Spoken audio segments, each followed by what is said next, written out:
कर्पूर गौरम करुणावतारम संसार सारम भुजगेन्द्रहारम सदा वसंतम हृदयारविंदे भवम भवानी सहितम नमामि भवम भवानी सहितम नमामि। भवानी शंकरौ वंदे श्रद्धा विश्वास रूपिणौ याभ्याम विना न पश्यन्ति सिद्धा शांतस्तमीश्वरम सिद्धा शांतस्तमीश्वरम।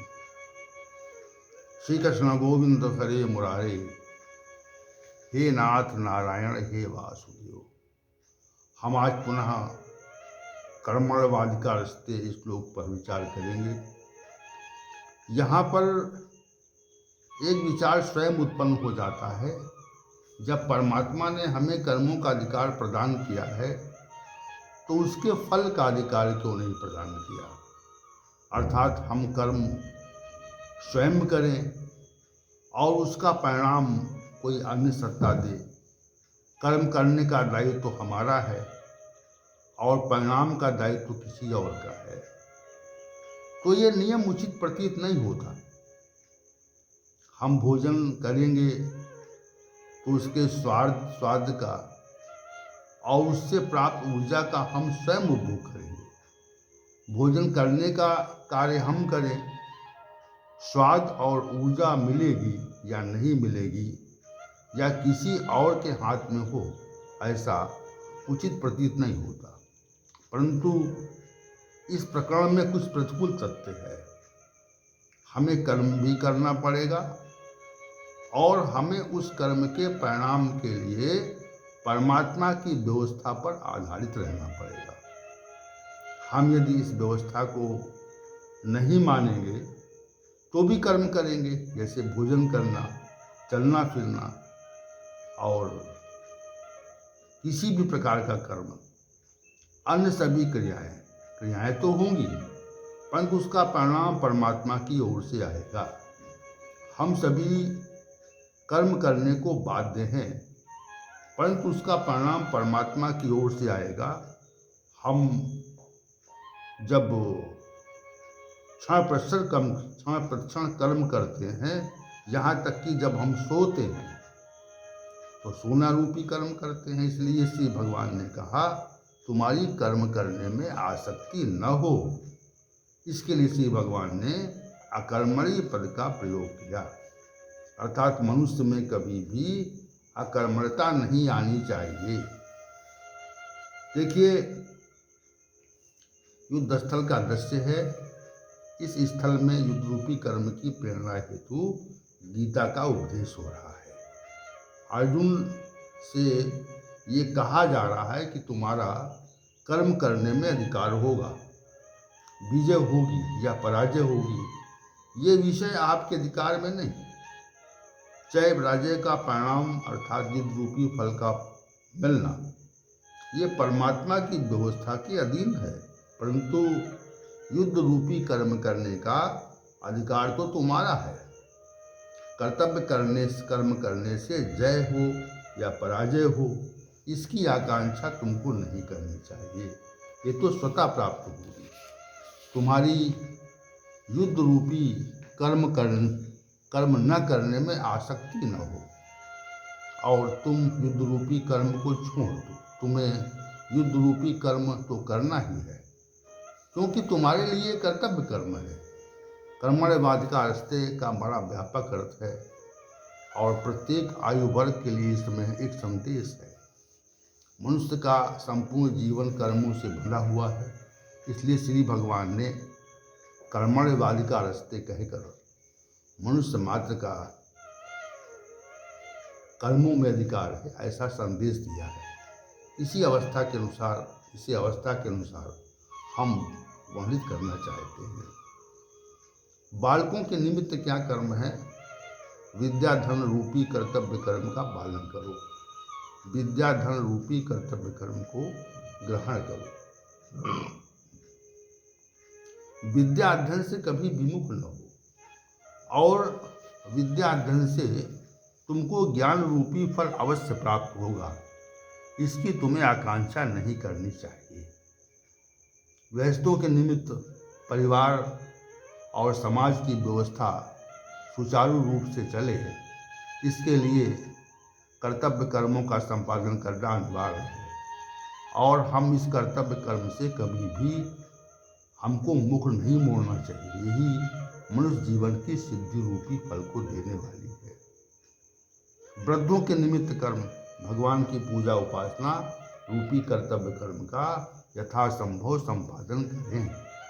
उसके लिए किसी भी प्रकार का प्रमाद न करें। जितना अधिक से अधिक हो सके उतनी उपासना करें। ऐसी स्थिति में शांति रूपी परिणाम निश्चित रूप से प्राप्त होगा, इसमें कोई संदेह नहीं है। साधकों के निमित्त कर्म, भगवान की आराधना रूपी कर्तव्य कर्म का निर्वहन करें। संसार रहने वाला नहीं है, ये विचार करके अधिकाधिक साधन की ओर प्रवृत्त हों। जागरूक अवस्था में निरंतर श्री भगवान का स्मरण करें। स्वप्न और सुसुप्ति अवस्था में श्वास प्रश्वास में परमात्मा का स्मरण रखें, जिससे श्री भगवान की सानिध्यता रूपी परिणाम की प्राप्ति होगी।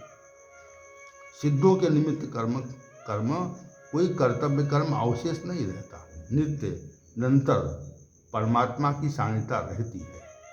भगवान की स्मृति विस्मृत नहीं होती और परमानंद रूपी जो शांति होती है वो प्राप्त होती है।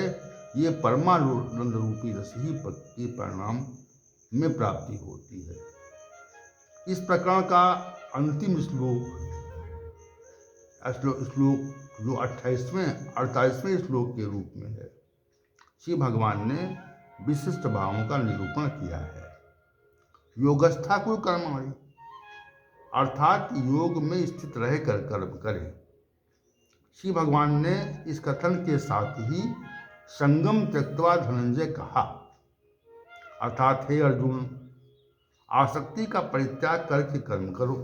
वस्तुतः मनुष्य जीवन में आसक्ति ही मनुष्य के पतन का मुख्य कारण है।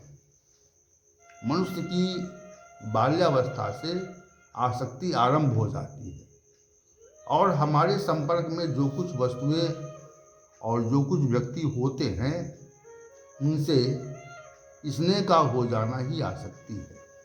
इसके लिए मनुष्यों ने देह गेह शब्द का प्रयोग किया, अर्थात मनुष्य को अपने शरीर से भी आसक्ति है, अपने घर से भी आसक्ति है।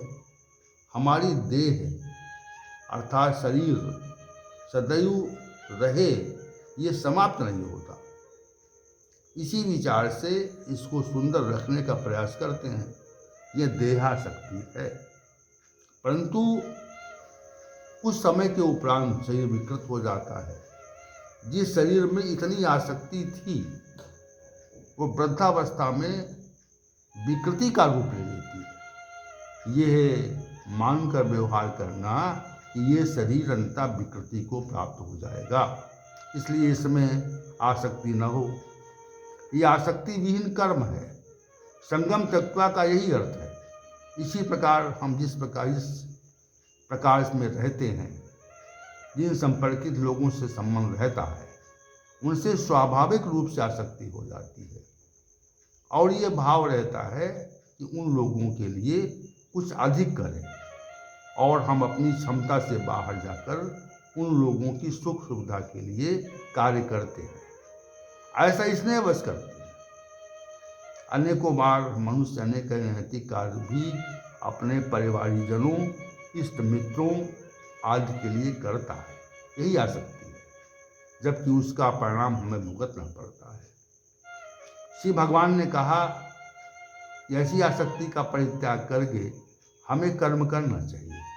जब तक आसक्ति रहेगी तब तक योग में स्थिति नहीं है, क्योंकि जब तक संसार रहता है तब तक परमात्मा नहीं रहता। ये बात हमको निश्चित रूप से जाननी चाहिए कि जब तक संसार हमारे मन में है तब तक परमात्मा हमारे मन में नहीं है, और जो परमात्मा रहता है तो संसार नहीं रहता। योग में स्थिति परमात्मा के साथ रहने की है और आसक्ति में स्थिति परमात्मा का संसार के साथ रहने में है। तो योगस्था कुल कर्माणि का विशेष अर्थ यही है। तो आज हम इस सत्र को समाप्त करते हैं और कल पुनः इसी पर व्याख्या होगी। ओम सहनावतु सहनौ भुनक्तु सह वीर्यं करवावहै तेजस्विनावधीतमस्तु मा विद्विषावहै। ओम शांति ही शांति ही शांति ही।